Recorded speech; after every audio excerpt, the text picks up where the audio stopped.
Hey guys, Thunderstruck MTV here. Welcome to part 2 of 2 of my build series for my 2024 Santa Cruz Chameleon matte blackout bike.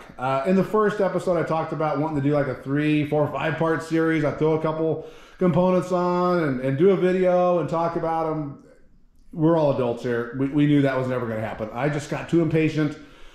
She's all built up. She's right here next to me. I have not ridden it yet. I've only ridden in the neighborhood. It is dialed. Brake levers are dialed. Bar roll, seat height, fore, aft, all that good stuff. It is dialed. First ride here is coming up in a few days. So without further ado, here is the reveal before I even do my first ride here. So again, 2024 matte blackout Santa Cruz Chameleon version 8. And that's the final components. I'm guessing those of you that have watched the channel for a while and with eagle eyes, or at least unless you're not blind, have noticed what in the heck, why did you go with a Pike Ultimate Charger 3.0 Thunderstruck? And for God's sake, is that a GX AXS rear derailleur? Yes, I have some explaining to do. I promise it'll make sense, at least make sense to me. I'll save that for the end and let you know. Save it for the end because that's what we in the entertainment industry call a teaser. We call it something. But anyway, we'll talk more about those two things in a minute. So we'll talk about real quick a couple of pleasant surprises on the build, what parts I robbed off of Old Bluey. If I robbed it off of Old Bluey and it landed over here, it says everything about that component that I can possibly say, and we'll talk about some new parts and we'll end up with those two albatrosses. So, pleasant surprise and a not so pleasant surprise, both about cable routing. Pleasant surprise, I am stoked at the way my left lever rear brake, or we call it here in the States, moto style braking, or what the rest of the world calls correct braking, and how this turned out. I am absolutely stoked with how it came out. I was fearing there's going to be some big ugly loop up here, and it was an almost not buying the bike, because I could only route it on the left side here. It's the only port they have available for this internal routing.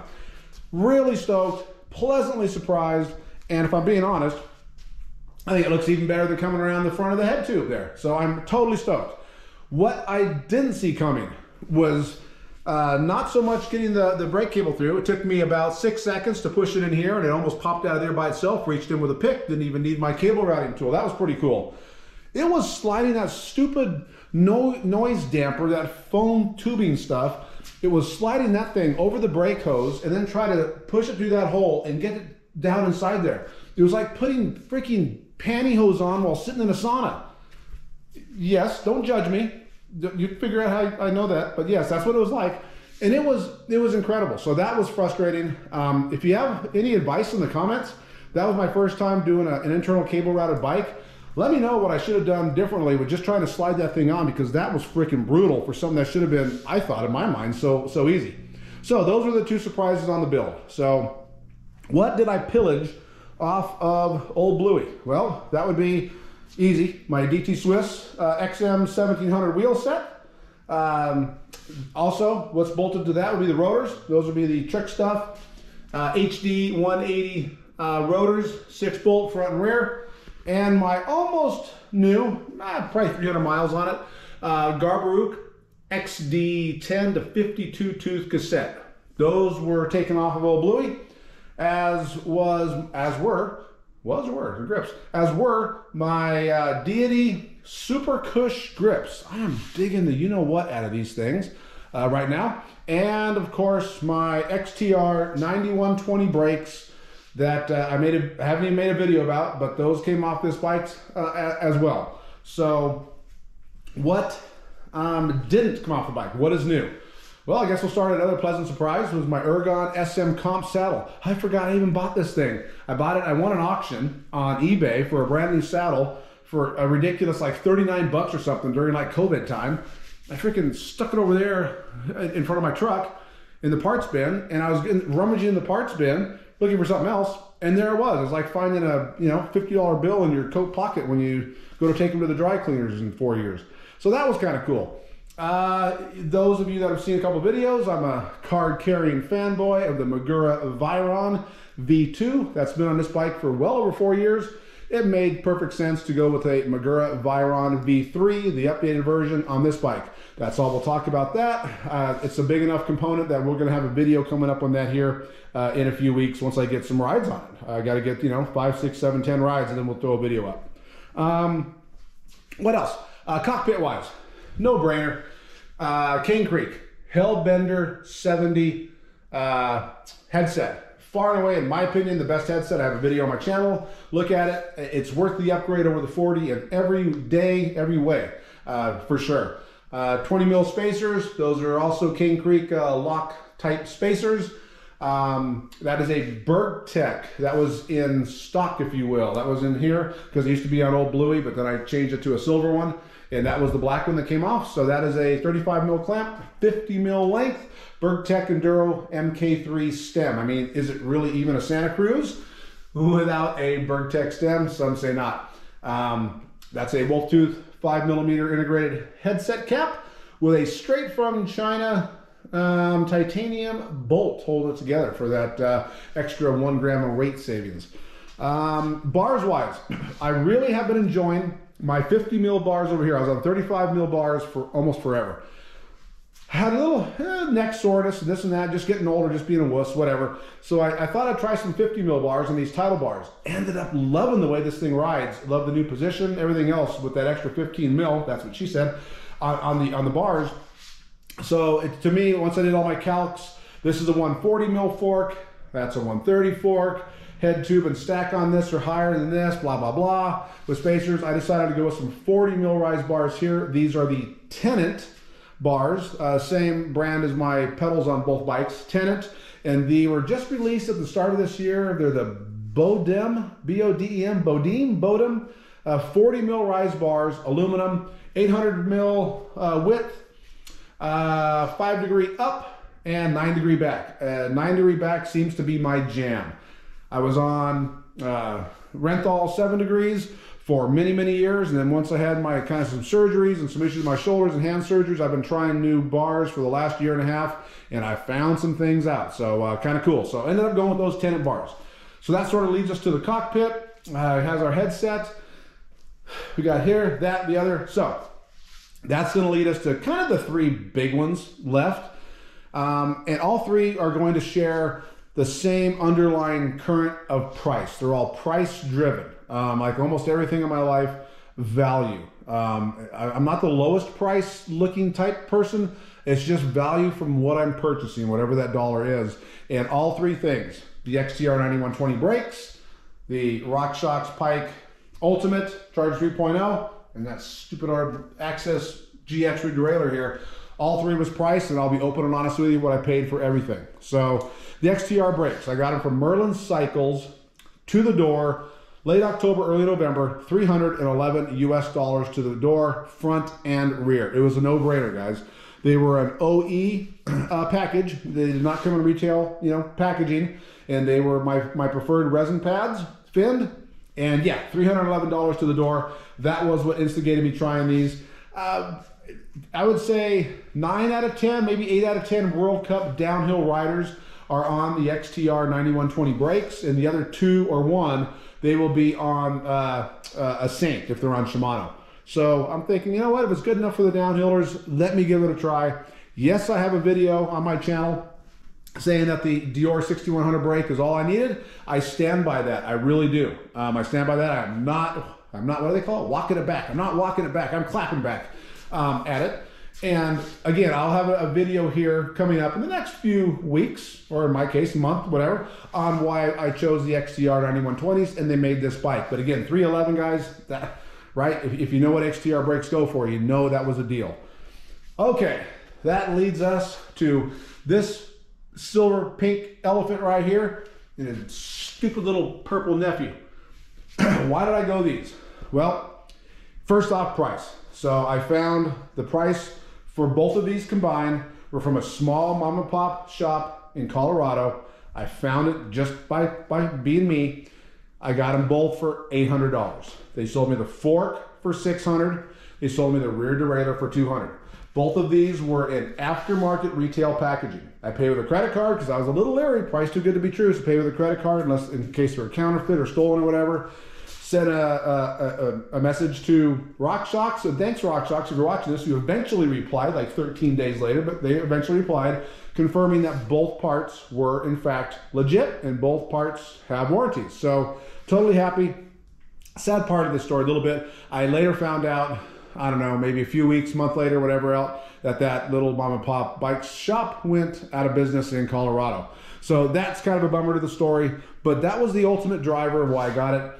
My last video I talked about with speed-wise, now that I've gotten faster, again, descending, that I wasn't happy with my Fox 34, so I was back on the Pike for a little more of a rigid feel, and have been pretty happy with this guy and this bike. And that was sort of, you know, what I thought. I thought, you know what, I'm going to give up a little, get a little. Nothing's going to be perfect for me. I could look around all day. The Marzocchis, I kicked it around. I didn't want to go Z2. I'm just not a fan of the Z2. If I went Z1, it was going to be almost 450 grams heavier than this Pike, and that's a freaking matzo ball hanging off the front, so I didn't go that. DVO, I had one. It was okay. It just is what it is. So that sort of left me with Manitou. I did kick around the Manitou quite a bit. The Maytalk, the Mezzer. The Mezzer's almost overkill. It was overkill for me. So I kicked around the Maytalk, but I'm going to say it. At the end of the day, I don't like the reverse arch. I know that that's vain, stupid, whatever else. I just don't like the reverse arch on the Manitou. I'm just being honest. So that sort of left me with like a Fox 36, or here we are. Sometimes the devil you know is better than the devil you don't. And that, guys, is why I ended up back on the Pike. So it's a 29, obviously, 140 millimeter. That's 130, 140 millimeter, Charger 3.0, 44 offset. And that's why I ended up back on the Pike. All right, this little jerk right here. So this is the GX AXS rear derailleur. So again, I have videos both on the fork. I have a series on the fork, which would turn into just a crazy series on the fork, and a couple of videos on my love-hate relationship with this AXS. So yes, it's true. I put on my X01 on this bike. One of my last videos is why I switched. And I stand by that. I am not going back on that. I didn't want to pillage this bike too much. I'm going to ride this bike at least once a month. I'm going to ride this bike minimum one time a month. So I didn't want to strip it too much. I didn't want to strip this X01 off of this bike and throw it over here and all that, when I could get this for 200 bucks. Worst case, it doesn't work. I don't like it. It flaps around, whatever else. I will sell it for more than I bought it for, and I'll go pick up another X01 mechanical shifter and derailleur, throw it on this bike, and be done with it. Saying that out loud, that's going to be fun routing freaking cable into there, and then through here with a stupid cable routing. Well, that's future Thunderstruck's problem, but hopefully not. So again, getting back to the rear derailleur, I read online, so it's got to be true, that someone said that if you get the derailleur after a certain date, that SRAM made a running change to the way it mounts. So somewhere in here, a running change. What I hated about the first derailleur was it pivoted around this bolt like it was just like a ball bearing, just slammed with nothing else to hold it against that B screw. It just slammed. Whenever the clutch couldn't keep up, the derailleur slammed around, especially with it weighing more. I can confirm that this now has a lot of friction. When you tighten this up here, it still pulls back, but there's a lot of friction in here. So I'm hoping that that's going to help keep the derailleur forward and mount it against the rear, the B screw. That's my hopes. So if it works, cool, because I sure love the quick shifting of it. If you go back and watch the video, I like everything about it except for the way it's slammed around. So it remains to be seen, guys. It could be off the bike in 4 rides. If it is, it'll be off the bike faster than you can believe it. I will pick up an X01 derailleur mechanical, and I'll throw it on the bike, and I'll cut my losses. But for 200 bucks, it was worth the gamble. So go ahead in the comments, let me have it. Let me have why again, I'm not taking anything back on any of those other videos I said why I didn't like it. I guess I'm a glutton for punishment, right? Here I am again. One thing I did change was I went to the second version 2 paddle style, not the paddle, but the rocker style that mimics this over here, because I am going to still ride this bike. And boy, I do like the rocker paddle, but I'm going to be honest, once I started riding the bike around the neighborhood here and getting everything dialed in, boy, I misshifted up and down like crazy just because I was so used to this over here. And the first time I made that switch, it took me about 10 rides until I was finally done misshifting and I retrained my brain. And that's where I thought, you know what, I can't do that. I'm not smart enough for that. So I went ahead and threw that on to mimic, you know, the mechanical. And sure enough, just riding around the neighborhood here, no problem. So, not my favorite, but it is what it is. So that's it, guys, gals. That's the full build. I of course like a silver theme, obviously. So I went a little silver, a little bit different than old Bluey in terms of the silver. You know, just kind of the same, but different. I think it turned out fantastic. The walk around, the color's stupid. Feels really good in the neighborhood. I love the seated position and the pedaling position, especially the 40 mil bars. Everything feels great now. I will get at least 6 rides in, at least 5, before I make my next video on what I think of the bike. I'm brutally honest. If I made a mistake, you guys will be the second one to know. Well, the third. First me, then my wife, and then after I run around from her for the next couple days for fearing for my life, then I will let you guys know. But for the good, the bad, I'll let you know everything about it and what I think. I've seen a lot of different reviews out there. Some people say they love the version 8 who have ridden the 7. Some people say they hated the 8 compared to the 7, and I'm going to have my own personal opinion. And I'll actually do a review, 8 versus 7, which I really haven't seen yet. Go from there. So anyway, guys, gals, that was my series, which turned into 2 episodes of the bike. Those are the choices. Look for some different videos coming out on the Magura Vyron, on the XTR brakes, build on it. Let me know what you think. What did I blow? What should I have done different? What fork would you have gone with? What color would you have gone with on things? Am I crazy for trying another Pike again, regardless of price, and another GX AXS rear derailleur? Am I just a glutton for punishment? Let me know in the comments. Let me know what did I nail? What did I miss? And anyway, sorry for the long video, guys. 17 minutes, but this is Thunderstruck. All right, guys. Thanks for watching. Have a good one. See ya.